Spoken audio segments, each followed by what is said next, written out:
ना सदासि नो सदासि तदानीं नासिद्रजो नो व्योमा परो यत् किमावरीवः कुह कस्य शर्मन्नम्भः किमासीत् गहनं गभीरं सृष्टि से पहले सत असत भी नहीं, अंतरिक्ष भी नहीं, आकाश भी नहीं था, छिपा था क्या, कहाँ, किसने ढका था, उस पल तो अगम अतल जल भी कहाँ था।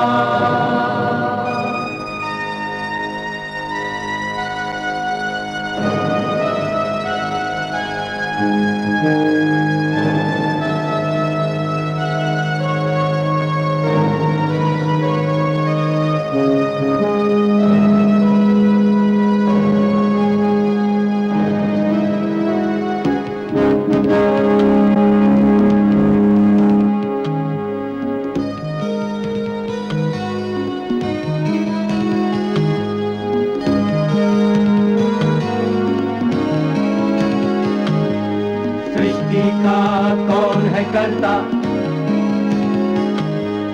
करता है वा अकर्ता,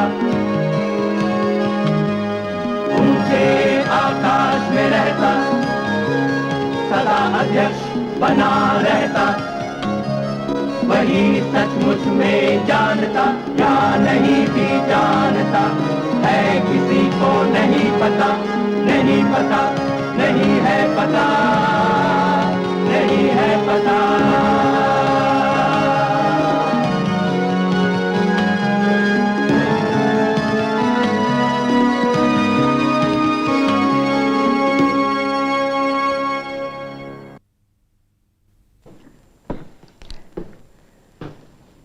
अकबर की कामयाबी वाकई हैरत अंगेज है। उसने उत्तर और मध्य भारत की मुख्तलिफ इकाइयों को एकता के सूत्र में पिरोया। उसके बेटे जहांगीर और पोते शाहजहां ने उसके बनाए ढांचे को कायम रखा और उसकी पैरवी भी की। ये दोनों किसी गैर मामूली काबिलियत के हुक्मरान नहीं थे, फिर भी उनके अहद हुकूमत कामयाब रहे, क्योंकि जो दस्तूर अकबर ने कायम किया था उन्होंने उसी को आगे बढ़ाया। उनके बाद आया औरंगजेब, इन दोनों से ज्यादा लायक, लेकिन एक अलग ही सांचे में ढला हुआ। उसने अपने लिए नया रास्ता इख्तियार किया और अकबर के विरसे को खाक में मिला दिया।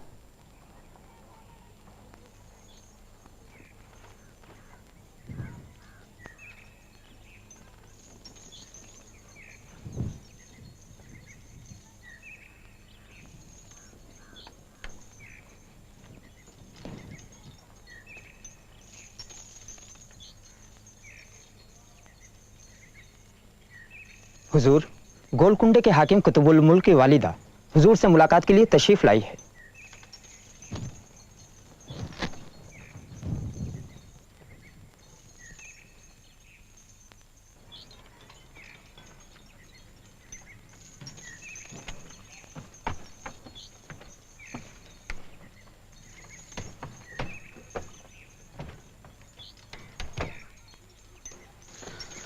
क्या आपका बेटा माफी मांगने के लिए तैयार है? शहजादे, मुझे कुतुबुल मुल्क की नादानी पे अफसोस है। मेरी दरख्वास्त है कि गोलकुंडा से मुगल फौजें हटा ली जाएं, ताकि मेरी रियाया एक बार फिर से अमन और अमान की जिंदगी गुजारने लगे। क्या आप जानती हैं कि गोलकुंडा का मुहासरा क्यों किया गया है? जी हाँ, हमारे नमक हराम वजीर आजम मीर जुमला की शिकायत पर आलमपना शाहजहां ने यह कदम उठाया है, लेकिन हमारे साथ नाइंसाफी हुई है। गोलकुंडा के हुक्मरानों ने हमेशा ही मुगलों का साथ दिया है।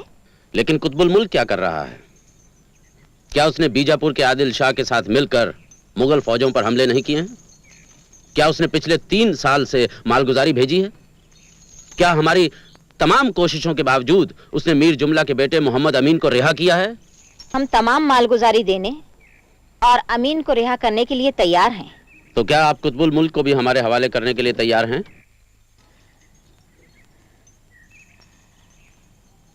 एक बूढ़ी माँ को इतनी बड़ी सजा मत दीजिए शहजादे। उसे माफ कर दीजिए। माफ करने वाला खुदा है या आला हजरत? हम हरजाना अदा करने को तैयार हैं और वादा करते हैं कि आज के बाद कभी भी हुजूर को शिकायत का मौका नहीं मिलेगा। देखिए, आप मेरी बुजुर्ग हैं, मुझे कत्ल खून पसंद नहीं है, इसलिए मैं आपकी बात मान रहा हूं। लेकिन गोलकुंडा को 1 करोड़ रुपया जुर्माना देना होगा। हमारी रियासत बहुत छोटी है शहजादे। लेकिन हमारा नुकसान बहुत बड़ा है। जुर्माना नकदी, जवाहरात और हाथियों की सूरत में अदा किया जा सकता है। आपको मंजूर है? इसके अलावा चारा भी क्या है?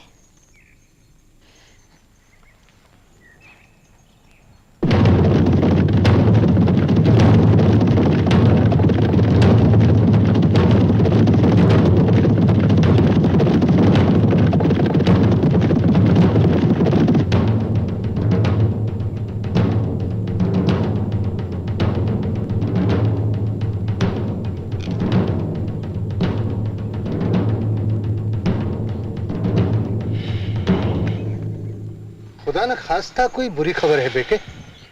नहीं मामू,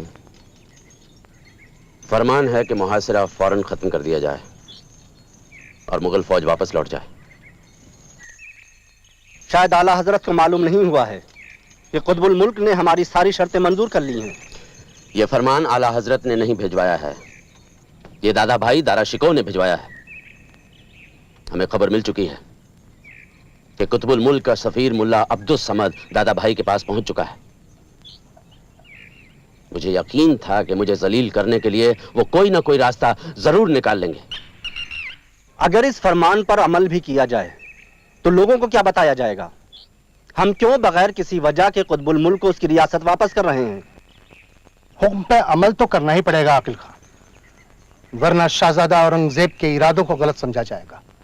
आला हजरत और औरंगजेब के दरमियान गलतफहमियां बढ़ जाएंगी। बढ़ चुकी हैं। उस बदनीयत शहजादे ने जो अपने को वली अहद समझता है, आप जानते हैं कि उन्होंने आला हजरत को क्या समझाया है? कि कुतुबुल मुल्क से हमने लातादाद हीरे और सोने के बर्तन ले लिए हैं। आपको ये कैसे मालूम हुआ? इस फरमान का आखिरी हिस्सा है कि वो तमाम जवाहरात और सोने के बर्तन जो हमने कुतुबुल मुल्क से हासिल किए हैं और जिसकी इत्तला हमने दरबार दिल्ली को नहीं दी है, उसे फौरन शाही खजाने में जमा करा दिया जाए। मामू, ये आपकी जिम्मेदारी है कि शाही फरमान का एक एक लफ्ज अमल में लाया जाए।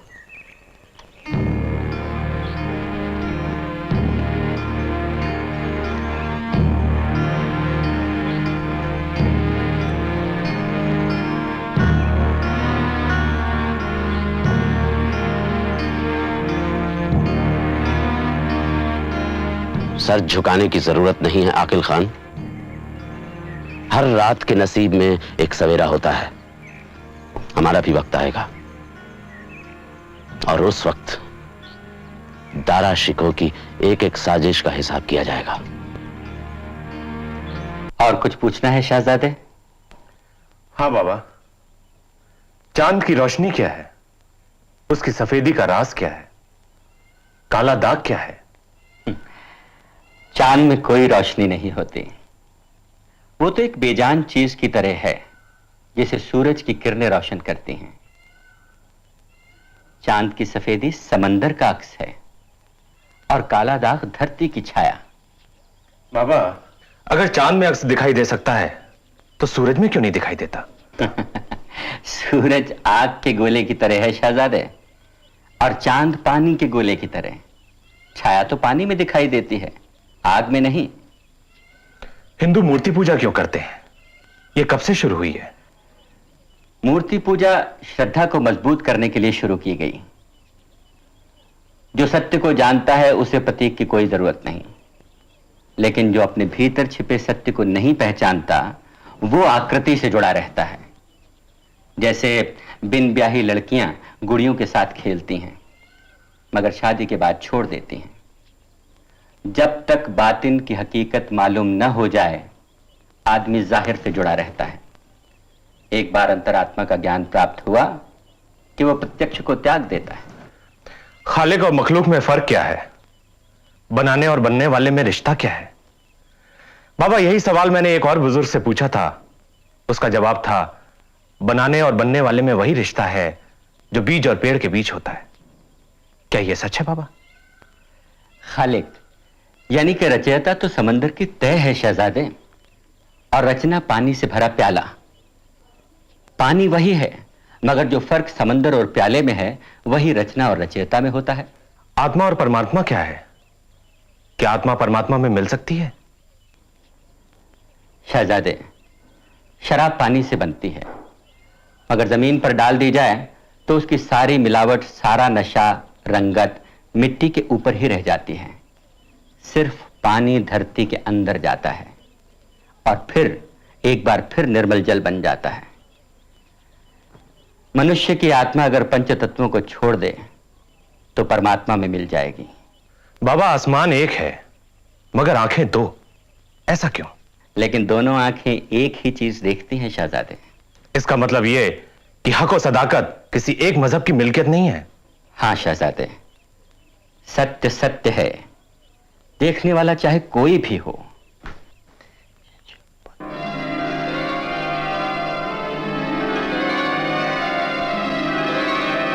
बाबा खबर आई है आला हजरत की तबीयत बहुत खराब है। परमात्मा बादशाह सलामत को अपनी शरण में रखें।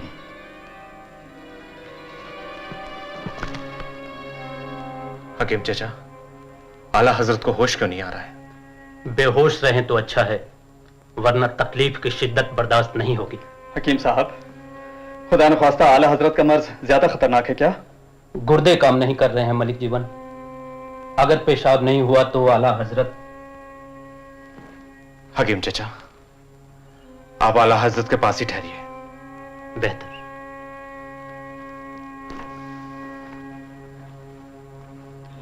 अगर यह खबर शहजादा बुलंद इकबाल के दुश्मनों तक पहुंच गई तो बुरा होगा।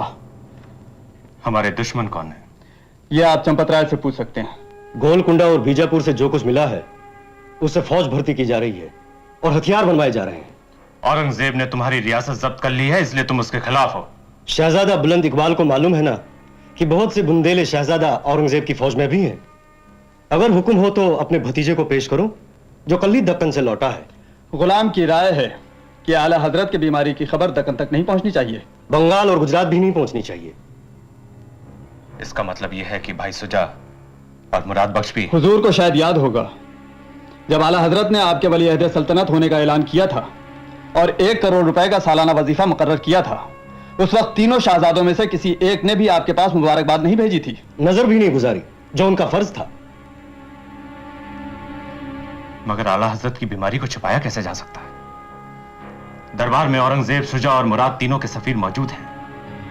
अब तक तो वो ये खबर भेज भी चुके होंगे। खबर भेजी गई थी, लेकिन डाक के घोड़ों को जमुना के पुल पर ही रोक लिया गया। हाँ, अगर आप इजाजत दे तो उन्हें छोड़ा भी जा सकता है। नहीं, आपने अच्छा किया। जब तक आला हजरत को होश नहीं आ जाता है, कोई भी खबर इस किले के बाहर नहीं जानी चाहिए। मेरे ख्याल से वजीरों और अमीरों को भी रोक देना चाहिए। आला हजरत के दर्शन करके कोई गलत बात भी कर सकते हैं। अजीजों और रिश्तेदारों को तो रोका ही नहीं जा सकता। उन्हें तो हुजूर खुद रोक सकते हैं।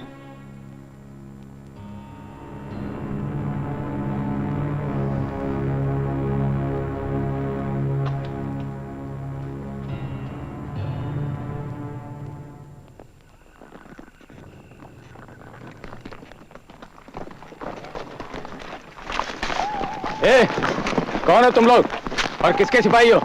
अरे घोड़े से नीचे उतर के बात कर, माटी मिले। जानता भी है पालकी में कौन है? कौन है? शहजादी रोशन आरा बेगम साहिबा। हम आप ही का इंतजार कर रहे थे खाला। चलिए। खाला होगी तेरी माँ, मुंह जले। चलो रे पालकी वालों, चलो। आए हैं खाला वाले। चलो खाला, देखो तो।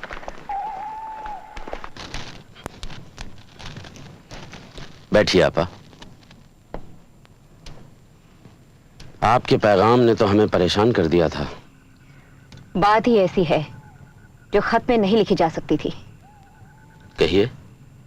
औरंगजेब, हमारे आला हजरत इस दुनिया से जा चुके हैं। या अल्लाह, तेरी खैर। भाई दारा इस खबर को छुपाए हुए हैं, जबकि दिल्ली में सबको मालूम हो चुका है। लेकिन यहाँ तो कोई इत्तला नहीं आई। दिल्ली के सब दरवाजों पर पहरा है। जोधपुर के राजा जसवंत सिंह के 30,000 राजपूत हर रास्ते में निगरानी कर रहे हैं।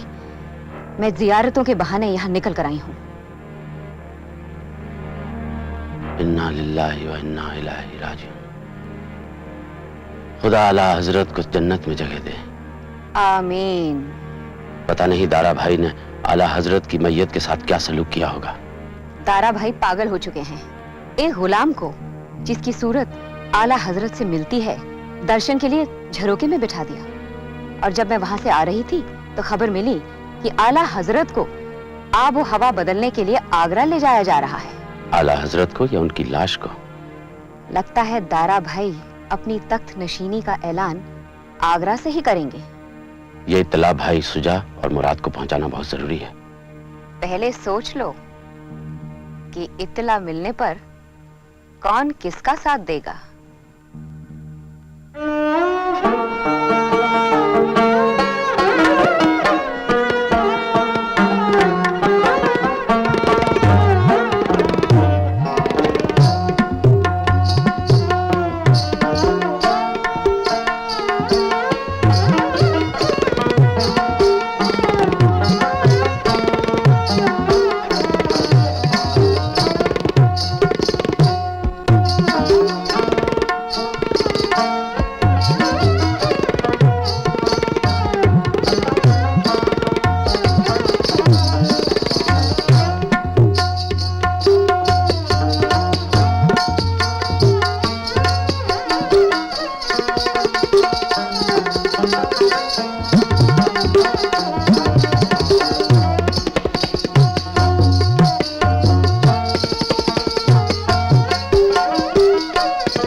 हुजूर खत आया है। किसका खत है?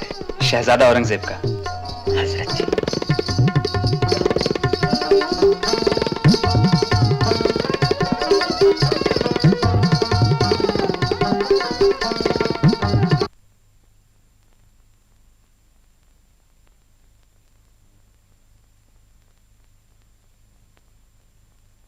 कुतुबुद्दीन खां, शहबाज खां, भाई औरंगजेब ने बहुत बुरी खबर भेजी है।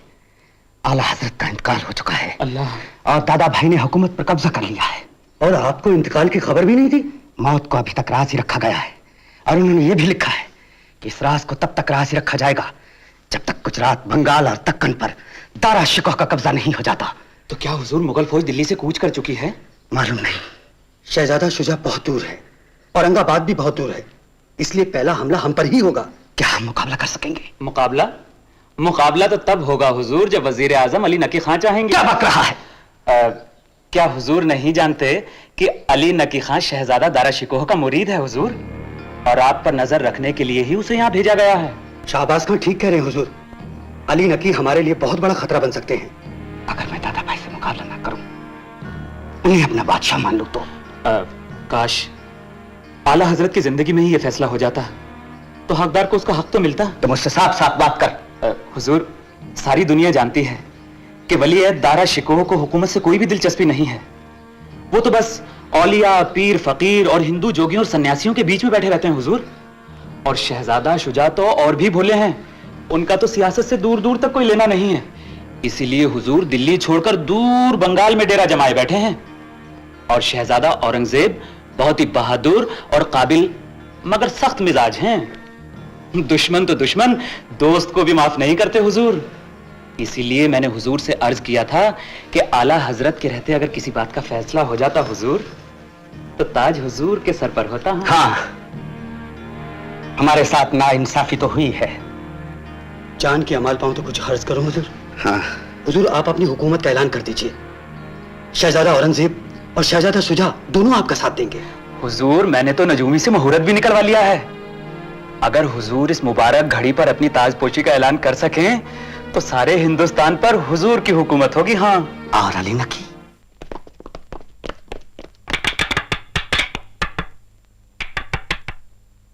क्या है? अरे बदतमीजों, कहां लिए जा रहे हो?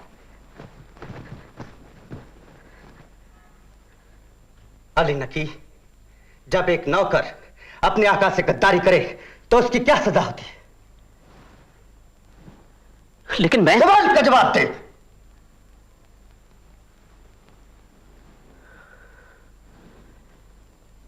लेकिन गद्दारी साबित होने के बाद ये रहा तेरी गद्दारी का सबूत। नमक हराम, तू मेरा नौकर होकर दारा को वफादारी का यकीन दिलाता है। ये साजिश है शहजादे, और मैं अच्छी तरह से जानता हूं कि इसके पीछे कुतुबुद्दीन और शहबाज खां का दिमाग है। क्यों? उन्हें तुमसे क्या दुश्मनी? हर लालची ईमानदार का दुश्मन होता है, हर झूठा सच्चे का दुश्मन होता है, और हर एक नमक हराम वफादार का दुश्मन होता है। अली नकी, तुम मेरे वजीरों की तौहीन कर रहा है। इनकी तौहीन से पहले आपको अपनी तौहीन की फिक्र होनी चाहिए शहजादे। जो हाकिम दोस्त और दुश्मन के बीच फर्क नहीं कर सकता, उसकी इज्जत उतरते हुए देर नहीं लगती। जलील गद्दार!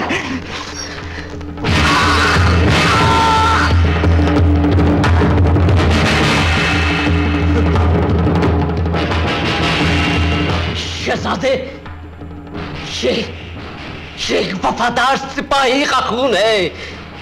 इसकी कीमत तुम्हें अपने खून से चुकानी होगी। अली,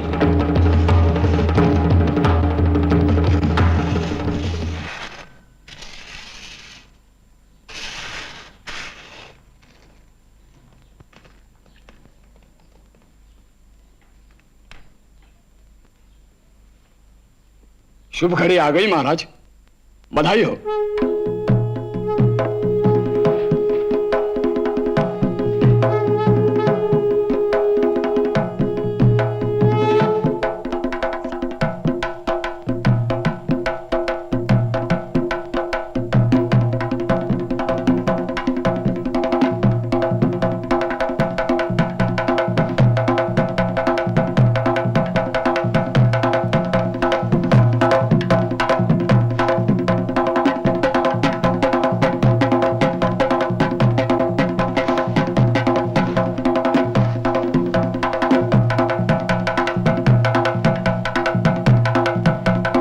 खुदा नजरे बस से बचाए। शहंशाह मुराद जिंदाबाद, शहंशाह मुराद जिंदाबाद, शहंशाह मुराद जिंदाबाद। लिखो, मेरे अजीज भाई शहजादे मुराद, ये वक्त अपनी छोटी छोटी रियासतों में बादशाह बनकर जश्न मनाने का नहीं है। हमारे बुजुर्ग हजरत बाबर और दादा शहंशाह अकबर ने हिंदुस्तान में मुगल हुकूमत का जो ख्वाब देखा था वो टूटने वाला है। आला हजरत शाहजहां की मौत के बाद हिंदुस्तान के तख्त पर एक ऐसा शख्स कब्जा करने की ताक में है जो सियासी तौर पर ही नहीं बल्कि दिमागी तौर पर भी कमजोर है, दुश्मने दीन मुबीन है। जरा सोचो, अगर दारा दिल्ली के तख्त पर बैठ गया तो मुल्क का और मुगलों की इज्जत और शोहरत का क्या अंजाम होगा। यह वक्त अपना अपना फायदा देखने का नहीं है बल्कि इत्तेहाद का है। वल्लाह मुझे इस बात से कोई एतराज नहीं कि तुमने गुजरात और भाई शुजा ने बंगाल में अपनी अपनी हुकूमतों का ऐलान किया है। ऐसा ऐलान दक्कन में मैं भी कर सकता हूं, मगर उससे फायदा हमें नहीं दारा शिकोह को पहुंचेगा, क्योंकि हिंदुस्तान का बादशाह वही तस्लीम होगा जो दिल्ली में लाल किले के तख्त पर बैठेगा। अगर हम दारा को अपने रास्ते से हटा सकें तो यह फैसला मुश्किल नहीं होगा कि शहंशाह शाहजहां का वारिस कौन होगा। अगर हम किसी फैसले पर ना भी पहुंचे तो बगैर लड़ाई झगड़े के बंटवारा किया जा सकता है। मैं तुम्हें अफगानिस्तान, कश्मीर, पंजाब, सिंध और सिंध से लगा हुआ सारा समुद्री इलाका देने के लिए तैयार हूं। तुम्हें हक होगा कि तुम अपने नाम का सिक्का जारी कर सको और खुतबे में भी तुम्हारा नाम लिया जाए।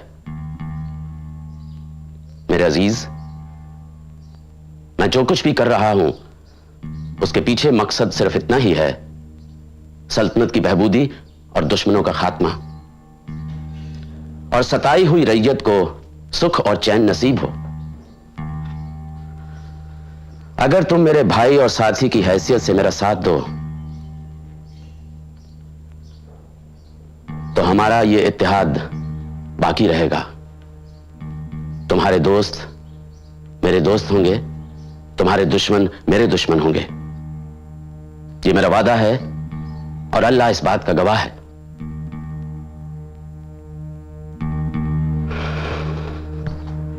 इसी मजमून का एक खत भाई शुजा को भी लिखो।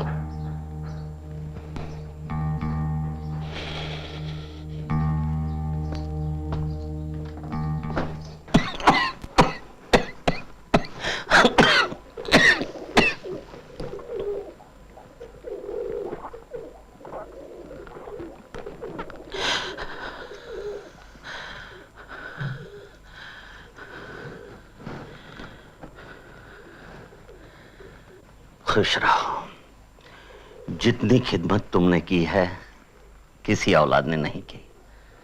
हम तुम्हें बहुत बड़ा इनाम देंगे जहांआरा। खुदा हुजूर को सलामत रखे, यही कनीज का इनाम है। जीती रहो। शहजादा बुलंद इकबाल कहाँ हैं? सवेरे से वजीर आजम मीर जुमला के साथ दीवाने खास में है। मैं खबर भिजवाती हूँ कि हुजूर याद फरमा रहे हैं। हुजूर, शहजादा बुलंद इकबाल तशरीफ ला रहे हैं।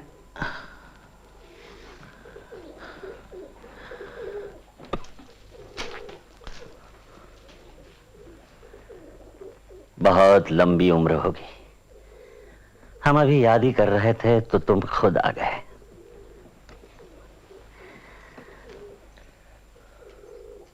तुम कुछ परेशान लग रहे हो। जहांपना, बाजी आप रुक जाइए, यह खबर आपके सुनने की भी है। हुजूर, बेखौफ होकर कहो। शुजा ने बंगाल और मुराद ने हिंदुस्तान का बादशाह बनने का ऐलान कर दिया। हमारी जिंदगी में उन्हें यकीन है खुदा ना खास्ता हुजूर गुजर चुके हैं और मैं इस खबर को छुपा रहा हूं। बदनसीब शहजादे, जानते नहीं बगावत की सजा क्या होती है। औरंगजेब ने शुजा और मुराद दोनों को अपनी तरफ मिला लिया है। खबर मिली है कि दक्कन की फौजें आगरा की तरफ रवाना होने वाली हैं। वो नालायक हम पर हमला करेगा। जहां पना, अंधी सियासत किसी रिश्ते को नहीं देखती है। या अल्लाह, तमाम अमीर आपके हुक्म के मुंतजिर हैं। हम क्या हुक्म दे शहजादे? क्या मुगलों ने हिंदुस्तान को इसलिए अपना वतन बनाया था कि लड़ाइयों के जरिए बर्बाद कर दिया जाए? क्या मुगल फौज को हुक्म दे कि दुश्मनों के मुकाबले के बदले आपस ही में लड़े? औरंगजेब और मुराद के सिपाही भी तो हमारे सिपाही हैं। हम अपने ही सिपाहियों की तबाही कैसे देख सकते हैं? औरंगजेब शुरू से नाफरमान रहा है। ये नाफरमानी किसी गलतफहमी का नतीजा भी हो सकता है। तख्तो ताज का लालच भी हो सकता है आला हजरत। अगर शहजादों को यकीन दिला दिया जाए कि हम जिंदा हैं और शहजादा बुलंद इकबाल ने हमारी मर्जी के खिलाफ कुछ भी नहीं किया है, तो ये फितना ही खत्म हो सकता है। जहां पना, ये तभी मुमकिन हो सकता है जब वो मानने को तैयार हो। वो मान लेंगे। हम अपनी तरफ से शुजा, औरंगजेब, मुराद बख्श को खत लिखेंगे और अपने वजीरों के सफीर बनाकर भेजेंगे। शुजा और मुराद बख्श तो शायद मान ले, मगर औरंगजेब? जी जहांपना। उससे पैगाम लेकर वजीर आजम मीर जुमला जाएंगे।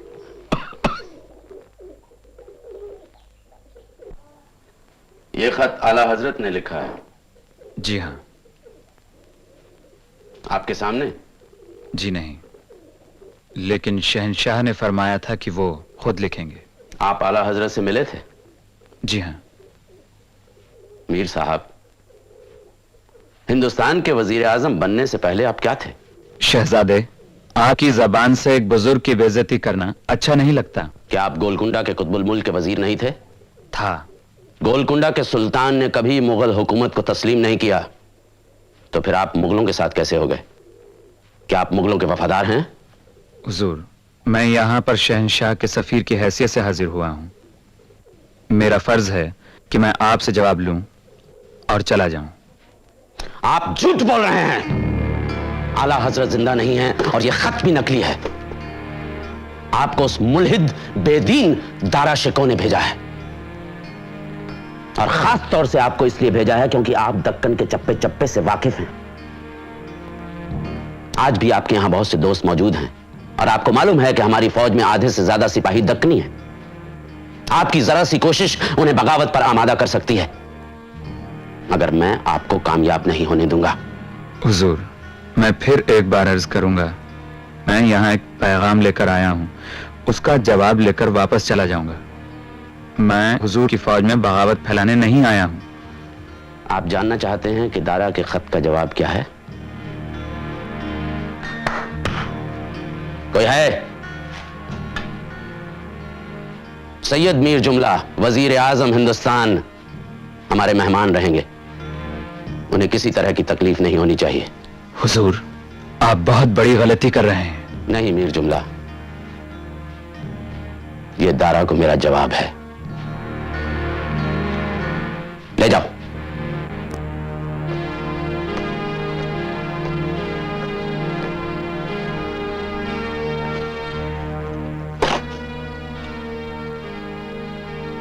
ये अच्छा नहीं हुआ सुल्तान अली।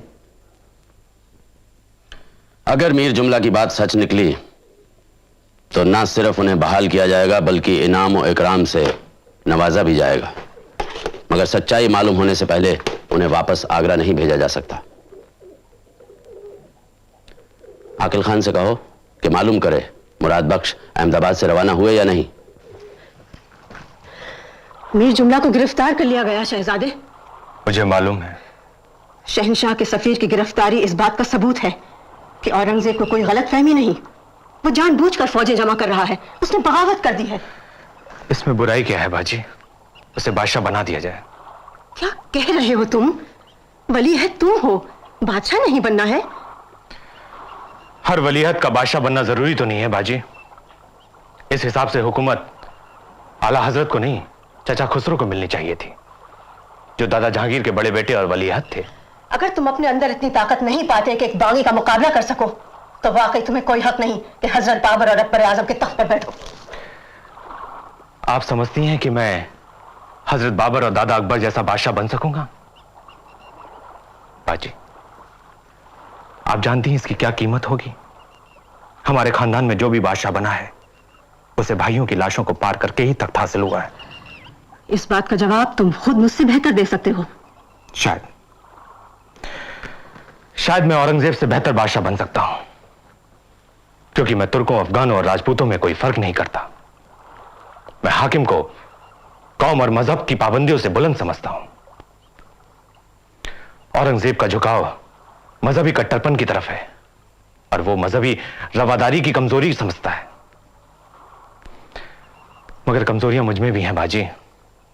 मुझे सियासी जोड़ तोड़ नहीं आता। मैंने कोई जंग नहीं लड़ी। इल्म की तलाश, खुद को समझने की कोशिश मुझे एक कामिल फकीर तो बना सकती है, एक कामयाब बादशाह नहीं। हुकूमत नफरत की बुनियाद पर खड़ी नहीं होती शहजादे, और औरंगजेब सिर्फ नफरत करना जानते हैं, हमसे, तुमसे, आला हजरत से। बाजी, आप ये दुश्मनी में कह रही हैं। तुम हमें मायूस कर रहे हो शहजादे। कहीं ऐसा ना हो कि मुगल रवायात की ये शानदार इमारत ईंट ईंट होकर गिर जाए। आप चाहती हैं कि मैं मुकाबला करूं? आला हजरत भी यही चाहते हैं। ठीक है, मैं करूंगा, मुगलों की हुकूमत को बचाने के लिए नहीं, हिंदुस्तान को औरंगजेब से बचाने के लिए। कोई है? जी हुजूर। मैं महाराजा जसवंत सिंह से अभी मिलना चाहता हूं। बेहतर है हुजूर।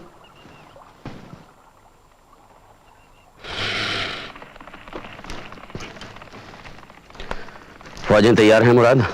हाँ, सारी तैयारियां हो चुकी हैं। कल हमें आगरा के लिए कूच करना चाहिए। हुजूर, महाराजा जसवंत सिंह वालिया जोधपुर तशरीफ ला रहे हैं।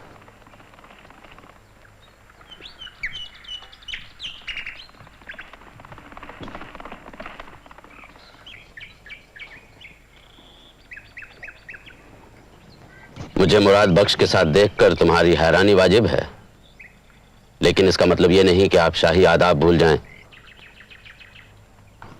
गुलाम आदाब बजा लाता है। आप किसके हुक्म से अपनी रियासत छोड़कर यहाँ आए? जहां पनाह का यह हुक्म है कि आप अहमदाबाद लौट जाएं।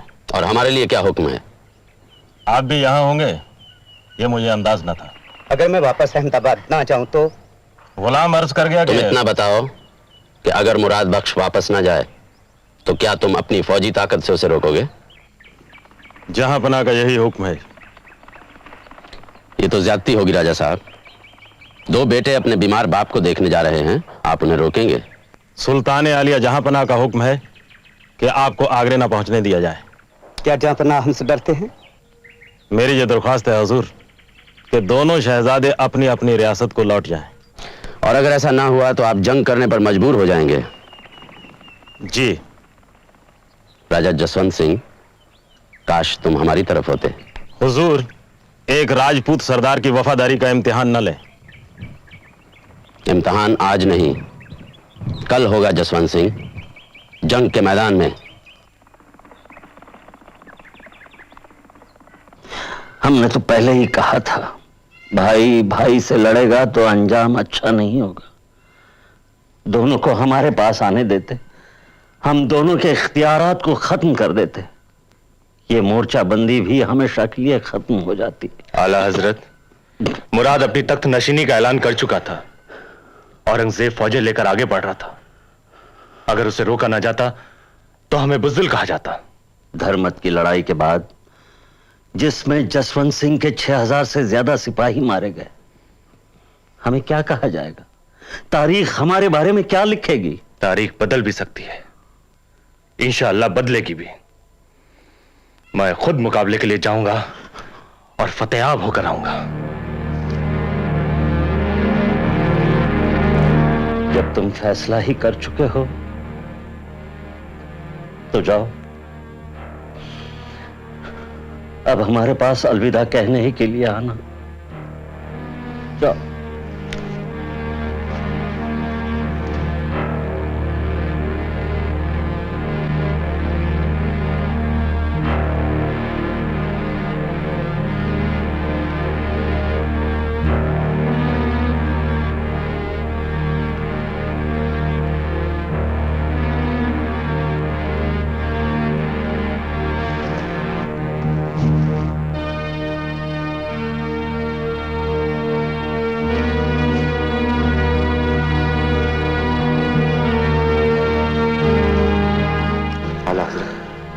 इजाजत दे। तुम हमारी रूह हो शहजादे। रूह को जिस्म से अलग करना बहुत मुश्किल काम है। हुजूर, कामयाबी की दुआ फरमाए। अब तख्त या ताबूत का फैसला होगा। अल्लाह ने चाहा तो फतेह तुम्हारी होगी।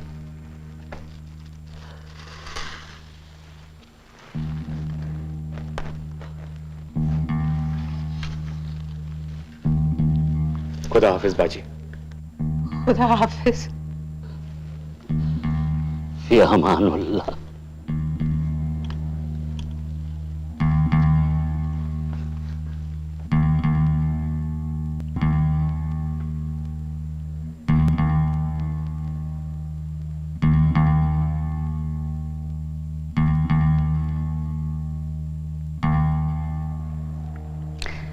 शाहजहां के दौर में मुगल शान और शौकत बुलंदी पर थी, साथ में जवाल के भी आसार नुमायां होने लगे। तानाशाही का बोलबाला था। दरबार में साजिशों और मौका परस्ती का जाल फैल चुका था। अकबर की उदारता, फराख दिल्ली और कुशल शासन व्यवस्था गुजरे जमाने की यादें बनकर रह गईं। हालात बद से बदतर होकर मुसीबत को बुलावा दे रहे थे। हिरण्यगर्भात् समवर्तताग्रे भूतस्य जातः पतिरेक आसीत् सदाधार पृथिवीं द्यामुते मां कस्मै देवाय हविषा विधेम। वह था हिरण्यगर्भ सृष्टि से पहले विद्यमान, वही तो सारे भूत जात का स्वामी महान, जो है अस्तित्वमान धरती आसमान धारण कर। ऐसे किस देवता की उपासना करें हम हवि देकर, जिसके बल पर तेजोमय है अंबर, पृथ्वी हरी भरी स्थापित सिर, स्वर्ग और सूरज भी स्थिर। ऐसे किस देवता की उपासना करें हम हवि देकर, गर्भ में अपने अग्नि धारण कर पैदा कर, व्यापा था जल इधर उधर नीचे ऊपर, जगा जो देवों का एकमेव प्राण बनकर। ऐसे किस देवता की उपासना करें हम हवि देकर। ओ सृष्टि निर्माता स्वर्ग रचयिता पूर्वज रक्षा कर, सत्य धर्म पालक अतुल जल नियामक रक्षा कर। फैली है दिशाएं बाहु जैसी उसकी सब में सब पर, ऐसे ही देवता की उपासना करें हम हवि देकर। ऐसे ही देवता की उपासना करें हम हवि देकर।